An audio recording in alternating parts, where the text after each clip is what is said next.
Good morning from Lake Chilwa on a boat with the bike with Mr. Charles Songo.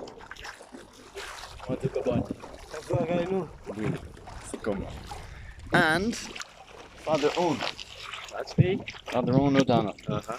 And should you want to explain on where we're heading and all the rest? Um, we're down on the shores of Lake Chilwa, and we're heading across the lake to Chisi Island, where we have one of our 8 churches. It's on the far side of the island, so we'll be on this boat for at least an hour and a half. It's a fairly calm crossing today, so we may be able to shave off maybe 10 minutes from the usual journey. This is a trip that we make once every 5 to 6 weeks during the dry season, but in the rainy season, January to March, April, then we don't make the crossing. And we've been here, this is in Zomba as well, this district. Uh-huh. We've been here since 1983. Uh-huh. Uh, I can hardly believe it myself. Can you put, like, I've been here for 6 months and it already feels like a lifetime in some ways. Uh-huh. But yeah, I don't know the questions to ask.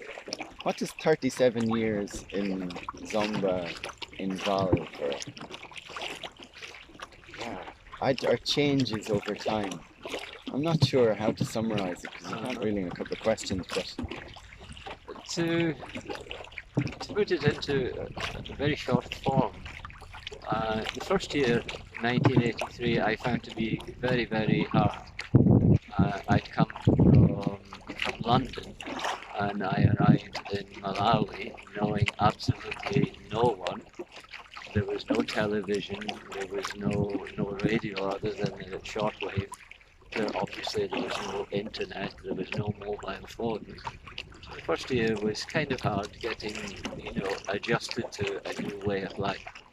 But by the time the second year started, I was so absolutely content with the slower pace of life, with the privilege of living and meeting with the so very friendly people of Malawi.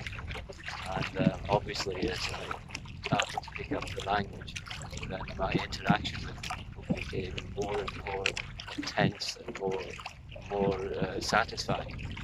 So, by the time the third year came round, I hadn't been home.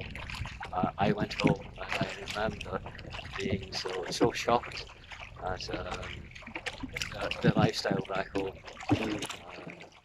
So much so that although I'd been asked to come to Malawi for only 3 years, I insisted upon coming back, and I must say I'm so content, so satisfied, and so I feel so privileged to be able to do what I am doing here. yeah. And and 37 years in, and no hint of. I asked you if you wanted to go home when I first arrived in April, May, when coronavirus was going crazy, and you didn't take long to answer. No. Why would I go home when I had the opportunity to stay here in what's a relatively safe environment?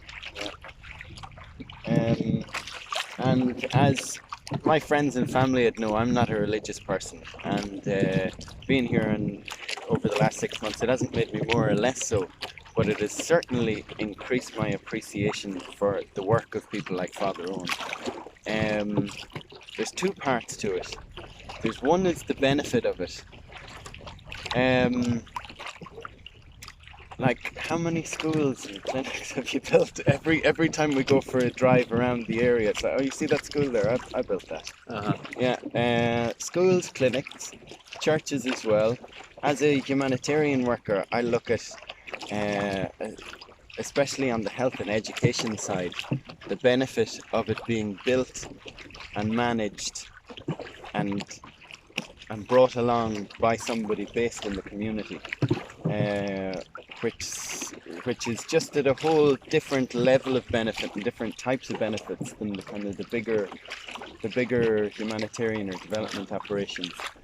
And then on dedication, like I've been here for 6 months, and I still need to escape to the mountains for camping after a week in the village, just because of the intensity of it as well sometimes.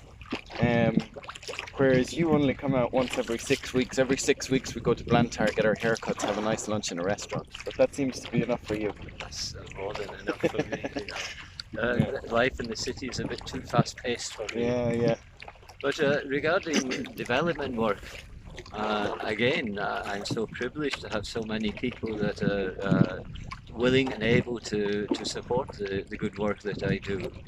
To put a number, I built one nursery school. Probably in the 37 years I've probably built about, or renovated and extended maybe about 20 primary schools. I've built 3 secondary schools, and I've built a trade and agriculture school. And my latest achievement is the building of a clinic at Sitima. So I'm so privileged to have people who support me and trust me to spend their money wisely. Yeah. I'm good at that. Yeah. And there you didn't mention the mill in Sitima, or one of the ones that I really like, just solar powered irrigation from the river that irrigates the size of about 2 football fields for women to grow vegetables on.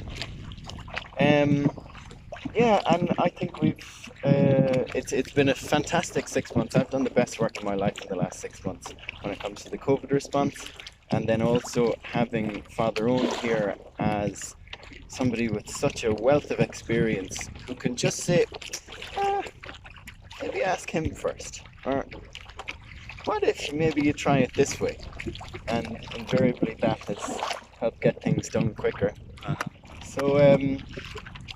So yeah, that's our Sunday morning out to Chisi Island, and Father Owen is going to say mass, and then I am going to pitch camp for 2 or 3 days. I guess we've got a very complementary division of labour. You do the saving souls, I do the saving lives, and then we have a very, very strong overlap on the changing lives, especially in terms of education and health. Would that be? I think it's very complementary. Yeah. As a holistic approach. We really appreciate having Evan with us.